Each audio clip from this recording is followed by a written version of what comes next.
Hélène nous a rejoint pour la chronique de Léon. Léon, on parle de quoi aujourd'hui? Du permis piéton. C'est une blague, hein.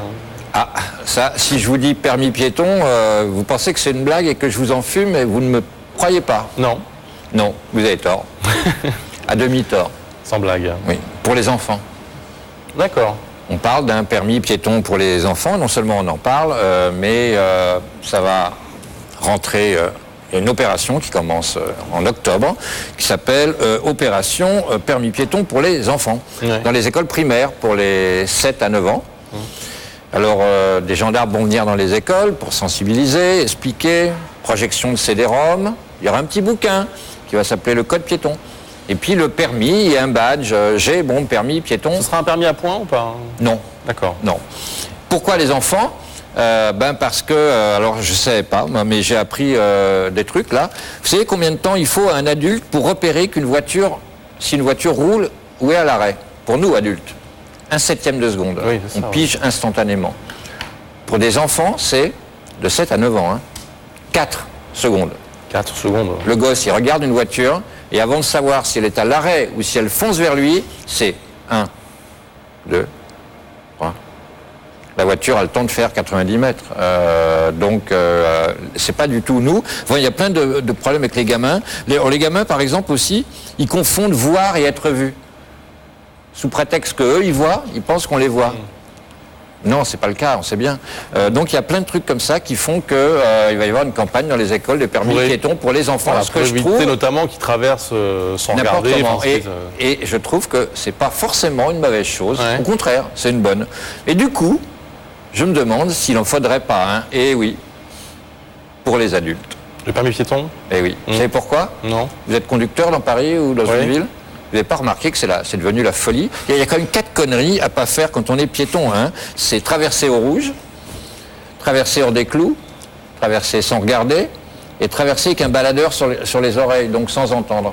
Alors, tous les jours, le hasard veut que je passe par un carrefour du côté de Montparnasse où il y a un certain nombre de piétons qui font les 4 conneries en même temps. Est-ce que vous avez les noms, Léon? Non. Parce qu'on peut les dénoncer ce matin. Non, mais je les photographie avec mon portable et je les communique à la préfecture. Vous pouvez les envoyer à Nicolas Sarkozy après, vous avez raison. Non, mais ils font les 4 conneries en même temps, mais ça devient hyper dangereux.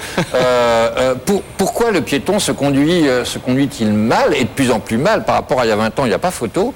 Je crois que le piéton a intégré maintenant l'idée que la voiture n'est pas du tout dans le vent. Vous savez, avant, un piéton, c'était un automobiliste qui a réussi à se garer. Mais maintenant, à Paris, il y a moins de la moitié des gens ont une voiture. Et donc, le piéton a intégré l'idée que la voiture, c'est pas dans le vent. Enfin, il y a un état d'esprit psychologique. Il a intégré la pensée de Denis Baupin, le fameux ayatollah vert, anti-voiture, etc. Et on sent bien l'automobiliste qui fait sa chronique vengeance. Non, mais parce que j'ai peur pour eux, Bruce. Et j'ai raison parce que vous savez que le nombre d'automobilistes tués a baissé en 2005.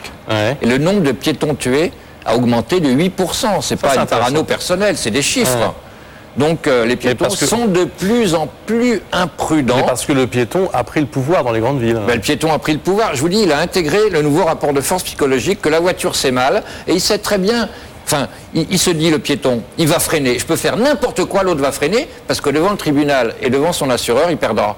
Parce que, en vertu de l'adage, on doit être maître de son véhicule. Et vous savez, si ça continue, hélas, on viendra au permis piéton, parce que c'est le délit qui crée la loi. Il n'y a pas d'abord, historiquement, humainement, dans l'histoire des sociétés, il n'y a pas d'abord la loi, puis après des gens qui l'observent ou pas. Il y a des comportements asociaux, et après, on légifère, on fait une loi, pour que ça fonctionne, c'est le délit qui crée la loi, et là, les piétons se mettent à faire tellement n'importe quoi que j'ai très peur qu'on en arrive au permis piéton. Non, mais si vous traversez en dehors des clous, vous pouvez vous faire verbaliser, c'est des choses qui arrivent. Non, ça n'arrive pas.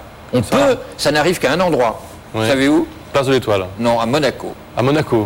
Alors là, si vous traversez en dehors des clous à Monaco, à Monte-Carlo, où je vais régulièrement au casino, le policier vous fait retraverser dans l'autre sens dans les clous et repasser par les clous. Mais on devrait beaucoup s'inspirer de la vie monégasque. Moi, je trouve que... En Allemagne également. En Allemagne aussi. Oui, en Allemagne, mais c'est pas en France. Non, en tout cas, attention. Le permis pas piéton. N'importe quoi. Quand je suis piéton, maintenant, j'essaie de faire attention. Enfin. Salut Léon, à demain. Le temps est juste après.